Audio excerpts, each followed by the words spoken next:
Alors, Monsieur Asselineau, est-ce que vous pensez que la politique agricole commune fonctionne ?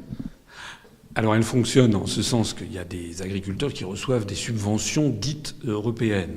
Donc les agriculteurs ont le sentiment parfois que malgré tous ces défauts, il faut rester dans l'Europe pour avoir de l'argent. Moi je dis deux choses. D'abord, cet argent vient des Français. Et ça, on ne le dit pas suffisamment. Chaque année, la France verse 23 milliards d'euros à l'Union européenne et l'Union européenne en restitue 14, dont 9 milliards d'euros pour les agriculteurs. Une fois que nous serons sortis de l'Union européenne, moi je prends l'engagement solennel de verser 9 milliards d'euros aux agriculteurs, mais cette fois-ci en direct, avec le drapeau bleu-blanc-rouge, au lieu de drapeau bleu aux étoiles d'or.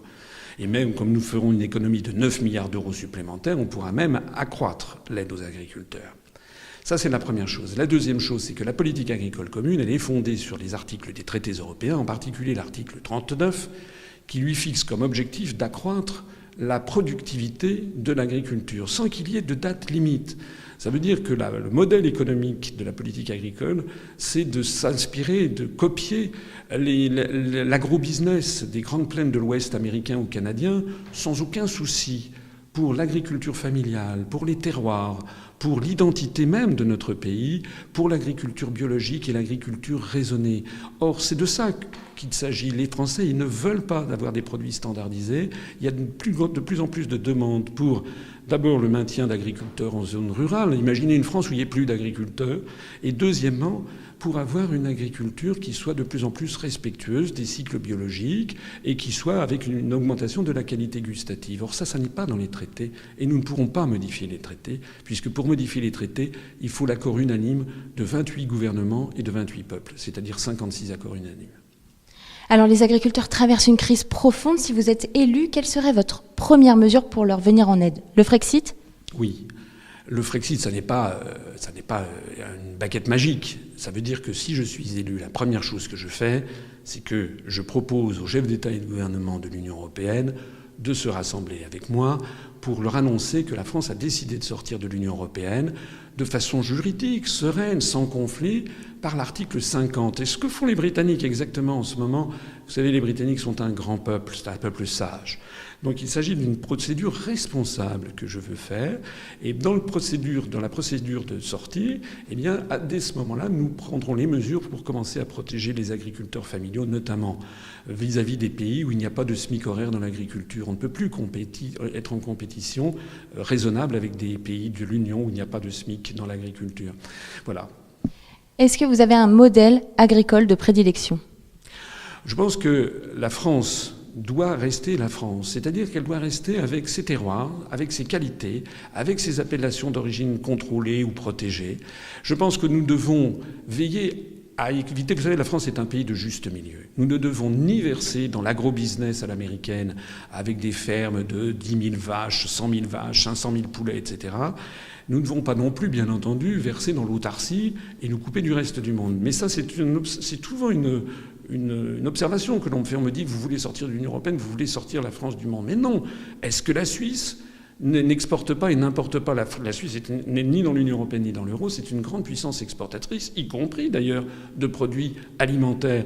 Eh bien, la France doit rester la France, doit avoir la protection d'un certain nombre de ses productions, mais il faut avoir quand même ce stimulus qui est la compétition internationale un petit peu.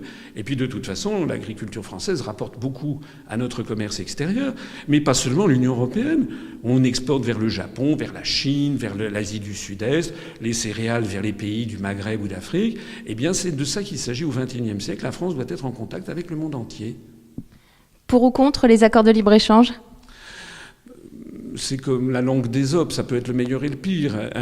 Je suis contre le protectionnisme à outrance, parce que ça entraîne à la sclérose.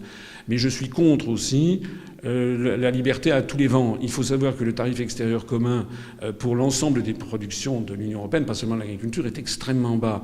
Il faut savoir que beaucoup d'autres pays du monde protègent leur marché, y compris, par exemple, en matière de capitaux.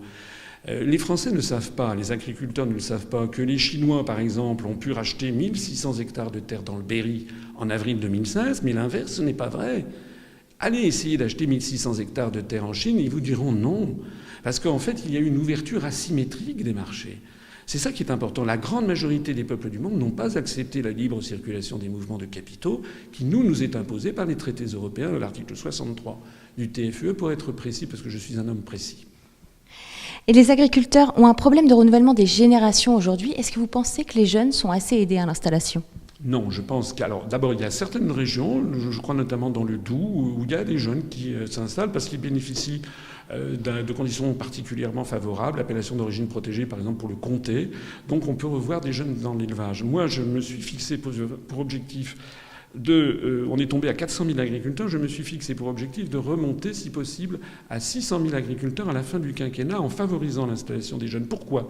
Parce qu'il y a une forte demande chez beaucoup de jeunes de s'installer dans l'agriculture, mais d'une agriculture un peu d'un nouveau genre, avec la permaculture qui intéresse beaucoup la jeunesse, avec des méthodes ancestrales, avec un refus de cette agriculture hyper productiviste. Je pense que là, il y a des choses à faire.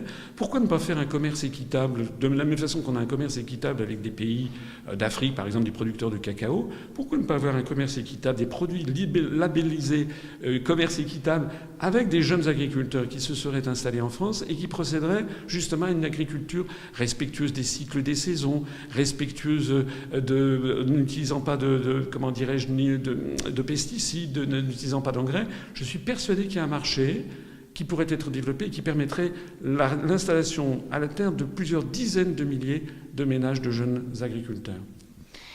Dernière question, est-ce que vous pouvez me dire pourquoi est-ce que les agriculteurs devraient voter pour vous ? Parce que je suis le seul qui mouille sa chemise depuis 10 ans pour dire la vérité aux Français. Parce que ça serait très facile, compte tenu de l'expérience professionnelle et universitaire, je pourrais gagner des fortunes en travaillant dans des banques, ou j'aurais pu aller dans des grands partis politiques. Et vous savez, je pourrais mentir. Moi aussi, je pourrais dire l'Europe, c'est la paix, nous devons réformer l'Europe, nous devons avoir une Europe plus démocratique. Mais tout ceci, c'est justement ce dont les Français ne veulent plus et les agriculteurs non plus. Vous savez, moi, mes arrière-grands-parents étaient des paysans. Moi, je connais le bon sens paysan. Les agriculteurs, ils ont du bon sens. Et moi, ce que je veux, ce que je leur propose, c'est une réflexion de bon sens. Lorsque quelque chose ne marche pas, il faut dire, bon, ben voilà, ça ne marche pas. Ça ne peut plus marcher. À 28, de toute façon, ça ne marche pas. Et bien, on sort de l'Union européenne, mais on reste amis. Non seulement avec les autres pays de l'Europe, mais aussi avec le reste du monde. Moi, je ne veux pas refermer la France sur elle-même. Et le mouvement politique que j'ai créé est ennemi de tout extrémisme. Nous avons d'ailleurs été classés par le ministère de l'Intérieur, l'UPR, en partis politiques divers, c'est-à-dire ni à droite ni à gauche. Je me plais à dire que moi, je suis au milieu des Français, au milieu des problèmes des Français et au milieu des problèmes des agriculteurs. Merci beaucoup. Merci.